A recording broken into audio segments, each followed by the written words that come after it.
This $999 Sony camera is very impressive, and if you are a new filmmaker looking for a budget camera that punches way above its asking price, you need to heavily consider the Sony ZV-E10ii. In this video, I'm going to be giving you an early review of this camera from the perspective of a wedding and professional filmmaker. And so if you film weddings or corporate or commercial videos, or really if you are a professional or you want to be a professional and start making money using a camera, this review is for you. Speaking of making money, I would love to help you make money filming weddings, and I've put together a free workshop that's going to show you how to book your next wedding. So if you've been struggling with bookings and you want some help with that, you can watch this workshop completely for free, and it will be a huge help to you. I will link to it down in the video description. Now, for the sake of ethics, I want you to know this video is not paid or sponsored by Sony, but they did loan me this camera, and the reason that I'm calling this an early review is that I've only had this camera for a few days, so please watch more reviews than just mine if you're thinking about buying this camera. Now, back to this $999 Sony ZV-E10ii, because this price just keeps sticking in the back of my mind when talking about this camera. Here's the deal. I feel like I've already reviewed this camera twice before at two much higher price points. Let me explain. The ZV-E10ii has the exact same APS-C sensor as the $1,400 A6700, which I reviewed in mid-2023, and it also shares the same sensor as the FX30 that cost $1,800 that I also reviewed back in 2022. So from an image quality standpoint, you're getting a very high quality 10-bit image that works with S-Log3 and S-Cinetone. It will match any other modern Sony camera, tons of dynamic range, beautiful colors, 4K 60 frames per second, full HD 120 frames per second, breathing compensation, LUT supported in camera, same low light performance, you name it. You're getting that exact same sensor as those two other cameras, but now in this one for only $999. Yes, really. So if you want to see more quality tests, including a styled engagement shoot that I did, go watch my FX30 review, because the image quality is going to be virtually identical to that. Now, with that in mind, this review isn't so much about the image quality of this camera, because you already know that it's going to be stellar. What it's really about is what Sony has taken away from this camera to hit that $999 price point. And if you, as a filmmaker, are okay with what Sony has removed, because if you are, then I think that this is a super compelling camera. And if you are brand new to filmmaking and you don't have a huge budget, but you think, hold up, I could probably swing about $1,000, this really may be the camera for you. First off, looking at the body, the ZV-E10ii pulls a lot from other Sony vlogging-focused cameras. Remember, they have a whole series of these things, from the fixed-lens ZV-1F to the ZV-E1 that has the same sensor as the A7S III and FX3 inside. Also, because I know you're probably wondering about it if you haven't commented asking about it already, yes, Sony sent me the white version of this camera. This was the only one that was available, and there's of course a black version as well, which is what I would probably choose for professional work like filming a wedding.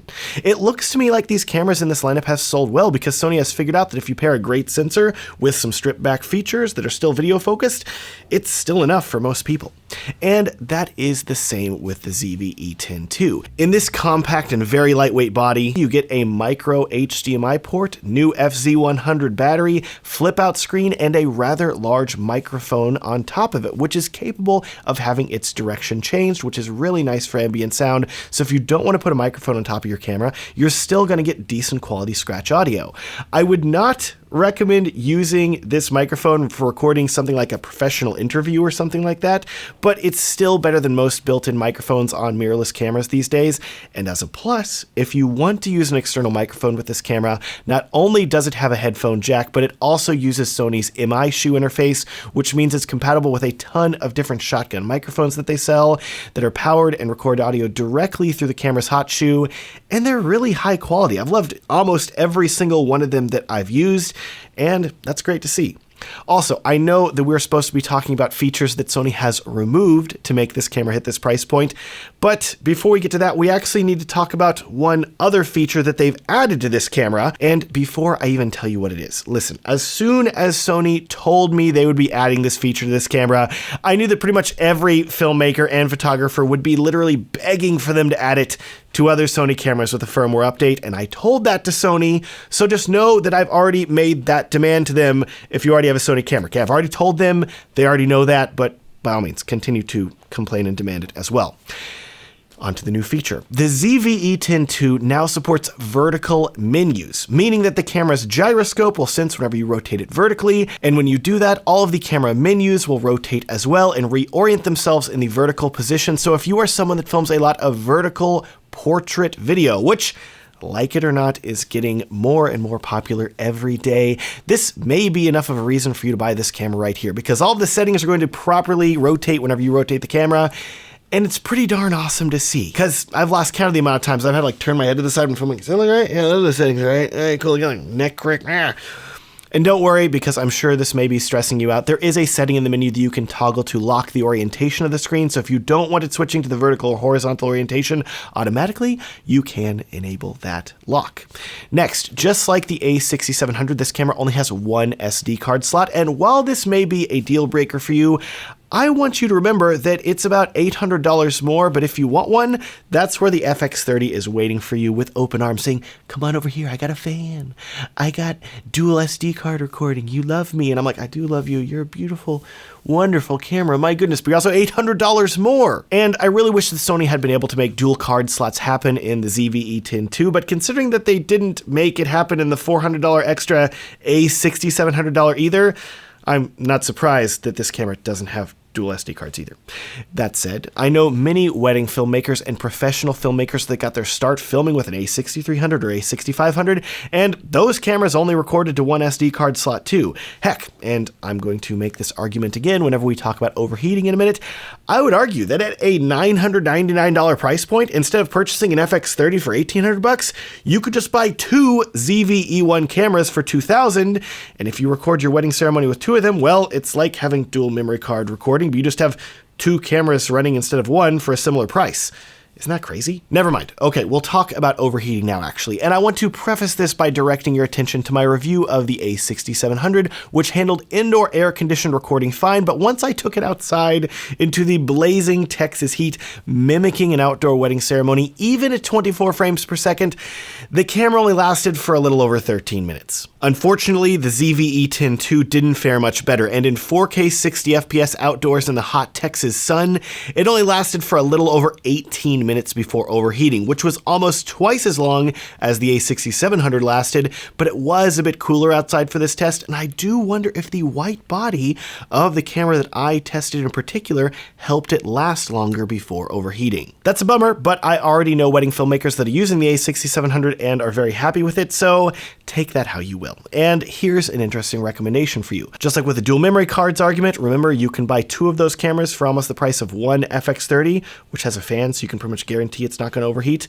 But if you buy two ZV-E10iis, you could literally film with one of them on a hot day, and once it overheats, you could put it in your bag, take out your second one, film with that one till it overheats, and then just go back and forth, giving each of them enough time to cool down before you swap it out for the other. That sounds really stressful to me now that I'm saying it, but whenever we're talking about one of these cameras being almost half the price, I do feel like it's an argument that I have to bring up, or else someone in the comments is going to. Anyways, at this point, you're probably thinking, Matt, you've been talking about this camera for a while, and at $999, all of its features are still matching up with the $400 more expensive A6700. So what the heck did Sony remove from this camera to make it hit the sub-$1,000 price point?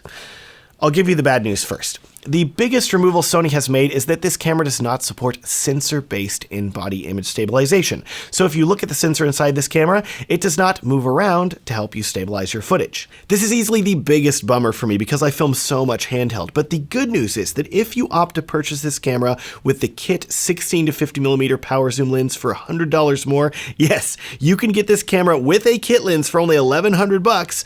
That lens comes with optical steady shot, which is Sony's version of optical lens stabilization that will help you get smoother footage. Keep in mind that if you purchase any other Sony lenses that have optical stabilization, that will help as well. Otherwise, this camera does support active electronic stabilization too, and in my testing, it crops in the sensor a fair amount and looks decent, but it's still not nearly as good as the IBIS that you get from a moving sensor. All right, big gut punch out of the way for that big feature that this camera is missing. The next feature that Sony has taken out of the ZV-E10ii to help it hit this $999 price point is the AI processing unit, which is a separate chip that Sony has been including in many of their newer cameras that enables better autofocus tracking of people. To me, though, this is really not a big deal because all it means is that this camera basically only has the same autofocus capabilities as my Sony a7S III, which, to be clear, I'm using right now to record this video, and I love the autofocus capabilities of it, and I've never felt like, oh no, these suck, I really wish they were better. No, it's already just stellar autofocus. I don't feel like it's been lacking. So I wouldn't really stress about this at all, and in my testing, the autofocus still worked great with this camera. Lastly, two more things have been stripped from this camera to hit this price point, and I'll tell you the second one is a bit weird. The first, though, is that this camera only has an electronic shutter, no manual shutter. This will affect you a lot more if you're a photographer, not a videographer, but in my testing, rolling shutter did not seem to be affected by this, and it still looked fine, and honestly, the only time I'd ever really use the shutter is whenever I'm taking photos for a time lapse, and I usually turn the camera to silent mode anyways, which turns off the mechanical shutter to preserve the life of it, so it's fine. Finally, there is one more feature lacking from the ZV-E10ii, and I told you this is the weird one because this is a feature that the A6700 has at $1,400, but the FX30 doesn't have at $1,800, and that is this camera does not have an EVF that you can put up to your eye if you don't want to use the screen on the back of the camera.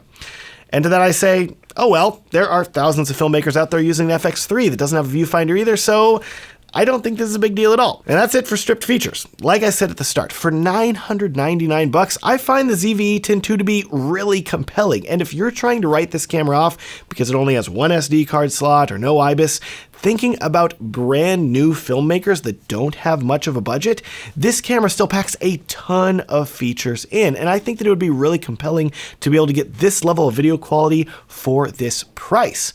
Remember, 6 years ago, if you wanted a budget Sony camera for filmmaking, you were limited to the a6300, which had significantly less features than this camera, and a lot of filmmakers still bought it and loved it. Heck, I bought the a6400 and used it as an extra wedding ceremony angle, and that camera didn't have IBIS or dual memory card slots and terrible battery life, but it worked. So here's my overall recommendation to you. If you want a camera with dual memory card slots and a fan, get the FX30. It's one of the best cameras you can buy for under $2,000. If you want a camera that has the exact same sensor as the FX30 and IBIS and an EVF, but no fan and one card slot, buy the a6700 for $1,400. Or again, if you want the exact same sensor just without IBIS, you now have the option of getting the ZV-E10ii for $999. And I gotta say, that price is really hard to ignore whenever you're getting the exact same sensor as these other cameras. Sony has given you a lot of choices, and I don't think that's a bad thing. Speaking of choices, you have the choice of going down to the video description and clicking on the link to my wedding filmmaker gear guide. This guide is going to show you all of the equipment that I recommend that you purchase for filming a wedding, including lights and microphones and other obscure stuff that you didn't know that you needed, but trust me, you really do need it. So I highly recommend downloading this guide. It's completely free and linked out in the video description. Thanks so much for watching and have a great day.